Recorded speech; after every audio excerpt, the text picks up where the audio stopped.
Hello दोस्तों, आप सभी का हमारे यूट्यूब चैनल पर स्वागत है।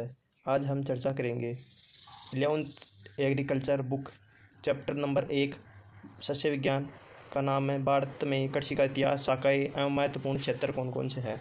जो हम 11th तथा 12th के फाउंडेशन बैच चालू कर रहे हैं, तो उनमें एग्रीकल्चर की बुक 11th की तथा 12th की एग्रीकल्चर बुक फ्री में यूट्यूब कराई जाएगी। यह बैच पूरे 1 साल तक यूट्यूब पर फ्री प्रारंभ किया जा रहा है। चलो देखते हैं पहला चैप्टर क्या है। भारत का कृषि का इतिहास एवं ब्रांचेज कौन कौन से, स्कोप क्या क्या है तथा इनका इम्पोर्टेंट क्या है। चलो देखते हैं क्या इसमें। हमारे देश के लगभग 70% आबादी एग्रीकल्चर एवं एग्रीकल्चर उद्योगों पर निर्भर है। प्राचीन काल से ही भारत कृषि प्रधान देश रहा है।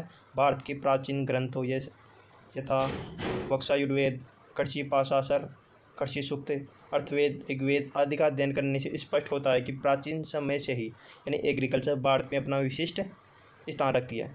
FAO यानी खाद्य सुरक्षा संगठन के कृषि विशेषज्ञ रह चुके डॉक्टर KL मेहरा ने बताया कि सरस्वती नदी के उद्भव का पता लगाने के बाद शोध द्वारा प्रमाण हो गया है कि भारत प्राचीन काल से ही एक साथ 2 फसलें लेने वाला दुनिया का पहला देश है। इस तरह भारतीय कृषि सभ्यता विश्व की प्राचीन सभ्यता मानी जाती है। क्वेश्चन ये आता है कि ऑब्जेक्टिव क्वेश्चन में कि सरस्वती नदी के किनारे कितनी फसलें उगाने का अनुमान बताया गया है, तो 2 फसलें। सर्वप्रथम किस देश में यह बताया गया है कि 2 फसलें उगाई जा सकती है। भारत में नदी पूछ ले तो सरस्वती नदी। मनुष्य की अधिकांश आवश्यकताओं की पूर्ति कृषि द्वारा होती है, जैसे आहार, वस्त्र, आवास सहित सभी आवश्यकताओं की पूर्ति कृषि एवं कृषि आधारित उद्योग से होती है। प्राचीन समय से ही राज्य व्यवस्था चलाने में कृषि को महत्वपूर्ण स्थान प्राप्त था। महाभारत के ऋषि नारद युधिष्ठिर से कहते हैं कि हे राजन, कृषि को सुधारने हेतु स्थान स्थान पर कुएं, बावड़ी, तालाब इत्यादि खुदवाए जाए ताकि आपके राज्य में कृषि वर्षा पर ज़्यादा निर्भर न हो सके। महाभारत काल में नारद तथा युधिष्ठिर ने कहा था कि कुएं, तालाब, बावड़ी खुदवानी चाहिए। प्राचीन ग्रंथ में अक्षत यानी अक्षत को चावल को, कनक गेहूँ को, जौ तिल तथा श्रीफल नारियल को, हल्दी, चंदन, राई, मेथी, सूत, कपास को बोला जाता था इत्यादि का उल्लेख किया गया। इससे सिद्ध होता है कि भारत में कृषि उपज का अस्तित्व हजारों वर्ष पूर्व भी था। मोहनजोदड़ो और हड़प्पा सभ्यता काल के अवशेष में कृषि उपज के अवशेष प्राप्त हुए। क्वेश्चन यह आता है कि कृषि उपज के अवशेष कौन सी सभ्यता से प्राप्त हुए। मोहनजोदड़ो तथा आर्य सभ्यता से। निम्न उदाहरणों से प्राचीन भारत में उन्नत कृषि ज्ञान की पुष्टि की जा सकती है। ऋग्वेद की ऋचाओं में पर्यावरण, वानिकी, कृषि उपकरण यानी पर्यावरण, फॉरेस्ट्री और कृषि उपकरण आदि का महत्व दर्शाया गया है। क्वेश्चन आप पूछा जा सकता है पर्यावरण का, फॉरेस्ट का तथा एग्रीकल्चर उपकरण का महत्व कौन से ग्रंथ में। ऋग्वेद। मोहनजोदड़ो एवं हड़प्पा सभ्यता से देशी हल, जोते हुए खेत, अन्न के भंडार, पहिए, गाड़ी के अवशेष मिले हैं। अर्थवेद में पादप सुरक्षा संबंधी जानकारी दी गई है तथा वारामिहिर के वृहत संहिता में मृदा वर्गीकरण, सिंचाई प्रणाली, कृषि उपकरण, मौसम पूर्वानुमान की जानकारी दी गई है। ये इम्पोर्टेंट चीज़ है, ये याद करना आप सभी एग्जाम के लिए। ये 11th क्लास का ICAR, JET, CUT, agriculture supervisor, AOW सभी एग्जामों के लिए इम्पोर्टेंट पॉइंट है। अतः प्राचीन भारतीय कृषि में निहित परंपरा ज्ञान को आधुनिक कृषि विज्ञान की उन्नति प्रौद्योगिकी के साथ समाहित करके कृषि का समुचित विकास किया जा सकता है। अब आता है कृषि की परिभाषा यानी एग्रीकल्चर क्या है। कृषि शब्द संस्कृत की कृष धातु से बना है, जिसका अर्थ होता है खींचना, आकर्षण करना, जोतना या प्राप्त करना। कृषि का अर्थ होता है जुताई करना, खेती करना, किसानी। अतः कृषि से तात्पर्य जुताई आदि करके फसल प्राप्त करना। और क्वेश्चन याद है, कृषि शब्द संस्कृत भाषा का, एग्रीकल्चर शब्द लैटिन भाषा का शब्द है। एगर प्लस एग्री तथा कल्चर शब्द से लिया गया है, जिसका अर्थ कर्म से मर्दाम कृषि क्रम करना है। इस प्रकार कृषि विज्ञान एक विस्तृत शब्द है, जिसमें कृषि विज्ञान की परिभाषा देखना क्या है, जिसमें फसल उत्पादन करना, पशुपालन करना, मछली पालन करना, वानिकी आदि के सभी तत्व समाहित हैं। अब देखना एग्रीकल्चर की अलग अलग परिभाषाएं। मनुष्य की वह क्रिया जिसका मुख्य उद्देश्य धरातलीय संसाधनों से खाना, रेशम, ईंधन आदि का उत्पादन करना ही एग्रीकल्चर कहलाता है। नेक्स्ट परिभाषा है सामान्यतः जीवन निर्वाह एवं आर्थिक उद्देश्यों की पूर्ति के लिए। यह मोस्ट इम्पोर्टेंट परिभाषा है। सामान्यतः जीवन निर्वाह एवं आर्थिक उद्देश्य की पूर्ति के लिए फसल उत्पादन, पशुपालन एवं कला विज्ञान को ही कृषि विज्ञान कहते हैं। ये इंपॉर्टेंट परिभाषा है कृषि विज्ञान की। आगे क्या है, परंपरागत कृषि के लिए जहाँ केवल अनुभव एवं दक्षता की आवश्यकता होती है, वही आधुनिक कृषि के लिए अनुसंधान, सिद्धांत, तकनीकी सुव्यवस्था, प्रायोगिक अभ्यास सहित आदि की आवश्यकता होती है। आधुनिक भारत में कृषि विज्ञान का एक लंबा इतिहास रहा है। डॉक्टर एस के रंधावा की पुस्तक भारत में कृषि का इतिहास में भारतीय कृषि का वर्णन प्रभावशाली ढंग से प्रस्तुत किया गया है तथा इस पुस्तक में बताया गया है कि कैसे पशुपालन करना चाहिए, कैसी कृषि करनी चाहिए तथा किस किस चीज़ का यूज करना चाहिए। सन 1899 या 1900 के भीषण काल को देखते हुए इस समस्या के स्थानीय समाधान और कृषि की चहुमुखी विकास के लिए सन 1904 में भारतीय कृषि बोर्ड की स्थापना की गई। क्वेश्चन आता है, भारतीय कृषि बोर्ड की स्थापना कब की गई? 1904 में की गई। तथा सन 1905 में बिहार में दरभंगा जिले में गंडक नदी के किनारे कृषि शोध कार्यों के लिए पिप्स प्रयोगशाला की स्थापना की गई। क्वेश्चन दो अलग अलग, पिप्स की 2005 में, कृषि विकास बोर्ड की 2004 में। यह क्षेत्र पूसा के नाम से प्रसिद्ध हुआ। पूसा स्थित कृषि संस्थान 2011 में imperial institute of agriculture research नामकरण किया गया। पूसा का नाम जो है 2011 में imperial institute of agriculture research नाम रखा गया।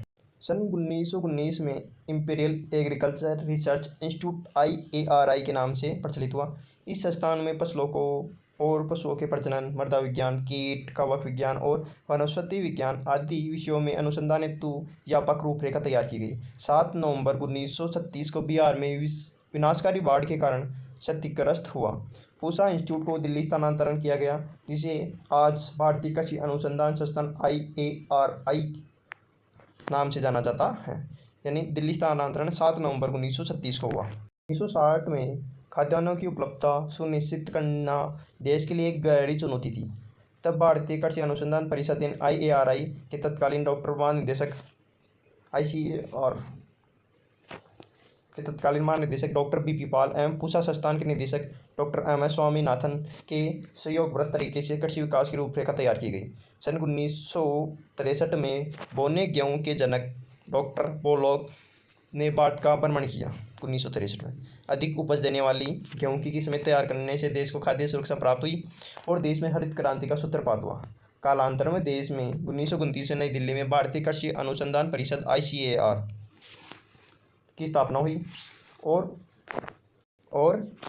उसके तहत स्थापित विभिन्न कृषि अनुसंधान केंद्र, कृषि विश्वविद्यालय, अन्य कृषि संस्थानों के माध्यम से सतत कृषि अनुसंधान एवं प्रसार के फलस्वरूप डॉक्टर स्वामीनाथन एवं डॉक्टर बॉलोक के सफल प्रयासों के परिणाम स्वरूप भारत में तेजी से कृषि उपज में वृद्धि हुई, जिससे हमारे देश में विभिन्न क्षेत्रों में आत्मनिर्भरता बढ़ गई। अब देखते हैं कृषि विज्ञान की विभिन्न शाखाएं। क्या है कृषि विज्ञान की विभिन्न शाखाएं? पहली होती है एग्रोनॉमी। जिस शब्द के पीछे नोमी लगा हो तो ग्रीक भाषा होगा, तथा जिस शब्द के पीछे कल्चर लगा हो तो लैटिन भाषा होगा। अपवाद स्वरूप पोमोलॉजी तथा सिट्रीकल्चर, लेक कल्चर, ये तीनों अपवाद है, ध्यान रखना। पहला देखना ब्रांचेज कौन कौन सी है। एग्रोनॉमी, ग्रीक भाषा के शब्द एग्रोस अर्थात खेत या नोमस का अर्थ होता है प्रबंधन करना, या खेत का मैनेजमेंट करना।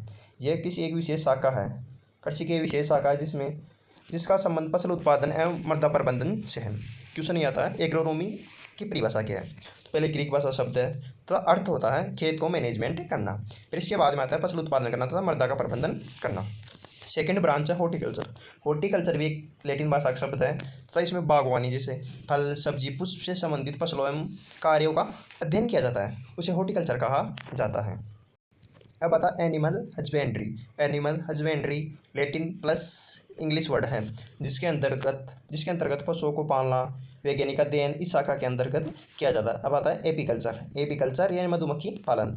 इस शाखा के अंतर्गत मुख्यतः मधुमक्खी पालन एवं शहद उत्पादन से संबंधित अध्ययन किया जाता है। फिशरीज कृषि विज्ञान की इस शाखा के अंतर्गत मछली पालन उत्पादन करना तथा उसके संबंधित जो भी बातें उन सभी का अध्ययन करना ही फिशरीज कहलाता है। तथा ये छोटी छोटी दो नंबरों में या एक नंबर में क्वेश्चन पूछा जा सकता है। एपीकल्चर क्या है, फिशरीज क्या है, एनिमल हजबेंड्री क्या है, इन सभी क्वेश्चनों के बारे में। अब आता है सेरिकल्चर। इस शाखा के अंतर्गत रेशम कीट पालन, रेशम उत्पादन का वैज्ञानिक अध्ययन किया जाता है, उसे सेरिकल्चर या रेशम कीट पालन कहा जाता है। लेक कल्चर या लाख उत्पादन। इस शाखा के अंतर्गत लाख उत्पादन से संबंधित अध्ययन किया जाता है तथा राजस्थान में सर्वाधिक लाख उत्पादन उदयपुर, बांसवाड़ा आदि जिलों में किया जाता है। अब आता है आगे फॉरेस्ट्री। इसके अंतर्गत वनों में उगने वाले पौधों तथा उनके प्रयोगों का वैज्ञानिक अध्ययन किया जाता है, उसे फॉरेस्ट्री कहा जाता है। अब आता है मशरूम उत्पादन। इस शाखा के अंतर्गत मशरूम उत्पादन का वैज्ञानिक अध्ययन किया जाता है, उसे मशरूम उत्पादन कहा जाता है। पोल्ट्री यानी कुक्कुट पालन, इस शाखा के अंतर्गत मुर्गी पालन का विस्तृत अध्ययन किया जाता है, उसे पोल्ट्री कहा जाता है। एंटोमोलॉजी ग्रीक भाषा का शब्द है, यानी कीट विज्ञान। कृषि विज्ञान की इस शाखा के अंतर्गत कीटों में पड़ने वाले प्रभाव का संबंधित अध्ययन किया जाता है। आगे है पैथोलॉजी या प्लांट पैथोलॉजी, पौधों पर लगने वाली रोग या रोग कारकों तथा उनका मैनेजमेंट का अध्ययन किया जाता है, उसे पैथोलॉजी कहा जाता है। पैथोलॉजी भी ग्रीक भाषा का ही शब्द है। एग्रीकल्चर एक्सटेंशन यानी कृषि प्रसार, कृषि अनुसंधान से प्राप्त नवीन तकनीकी जानकारियों को किसानों तक तथा किसानों के खेतों तक औपचारिक या अनौपचारिक रूप से माध्यम से पहुंचाना ही एग्रीकल्चर एक्सटेंशन कहलाता है। लास्ट ब्रांच है इसकी एग्रीकल्चर इकोनॉमी यानी कृषि अर्थशास्त्र।